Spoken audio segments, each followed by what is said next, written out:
Okey, kita tunjuklah beza 8 dengan 5 kan. Alang-alang baru nak move on kepada beg lain, so kita tunjuk beg nombor 8 lah. Alright. Ni beg nombor 5. 8. Apa beza dia bang? Saya tunjuk sikit apa beza dia. Okey. Nampak macam sama, serumpun, tapi tak sama sebenarnya. Dari segi interface. Interface lain. Ni interface paparan yang ke depan, yang nombor 5 ni kan. Ni beg nombor 8. So, yes, bila korang tukar interface, macam ni dah rupa dia.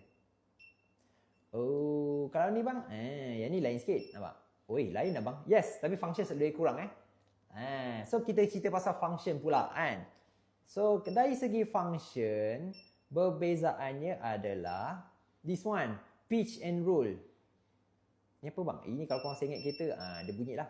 Tapi untuk beg nombor 8, dia tak ada pitch and roll. Okay, ni. Okay, itu satu. Yang kedua, dia tak ada G-force. Beg nombor 8 tak ada G-force. Beg nombor 5 dia ada. Tu beza dia. Oh, kalau cerita pasal water temp, apa semua ada. Nak tengok gearbox temperature, fuel ratio, turbo, everything ada. Okay, itu perbezaan dia. Alright, kita kalau tengok beg ni bang, memang dia tak ada dua benda tu kan. Tapi untuk beg nombor 8, dia ada logo kereta.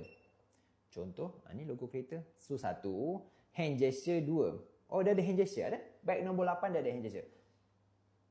Elok yang tu. Yang mana bang? 5 atau 8? Abang rasa okey. Tapi bagi saya, dia ada pro and cons. Sebab beg nombor 5 tak boleh pakai myvi lagi best. Tak boleh ke bang? Tak boleh. Saya dah test. Memang tak boleh. Kereta kawan saya. Tapi untuk beg nombor 8 dia boleh. Boleh pula. Itu untuk myvi lagi best lah. Okay, Alza pun sama. 2009 dan ke atas. Itu beza beg nombor 8 dengan 5.